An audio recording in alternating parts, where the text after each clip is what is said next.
Mula ngayon, Ibon, sa itaas ka na ng puno gagawa ng pugad. Ikaw naman, kabayo, lalayuan ka ng marami dahil magiging ugali mo ng pagsipa at pagdamba. Palaka, dahil hindi ka nag-iisip bago buksan ng bibig, yang kokak na ang magiging boses mo sa habang panahon. Ikaw, Pagong, dahil masyado mong mahal ang iyong ari-arian, hindi ka na mahihiwalay sa iyong bahay. Alitap-tap, dahil naninindak ka gamit ang iyong lampara, dadalhin mo na yan habang buhay. Ikaw, Alimango, dahil tagilid kang mag-isip, mula ngayon, tagilid ka na rin maglalakad.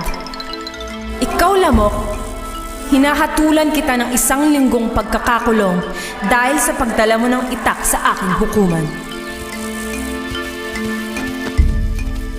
At nang pakawalan, nangako siyang hahanapin ng alimango kahit saan ito magtago. Mula noon, lagi na siyang umaaligid sa lahat ng butas, kahit sa tenga ng tao. Aray! Hala! Ayan na si Maria! Naku naman! Bakit ninyo kinukuha ang hindi sa inyo? Bilisan mo, Diego! Kailangan natin makalabas ng gubat! Bakit? Pabigat na pabigat ang sako.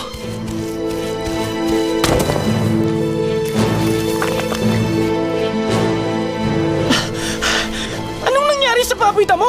Umalis na kayo bago kayo gawing baboy damo!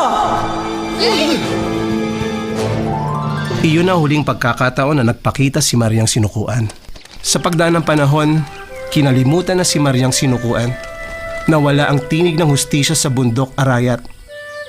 Pinutol ang mga puno. Hindi nilubayan ang paghuli sa mga hayop.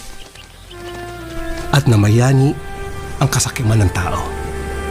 Wala na kasi ang bantay ng kagubatan. Ang tuyot na gubat, ang mapait na parusa ni Mariang Sinukuan.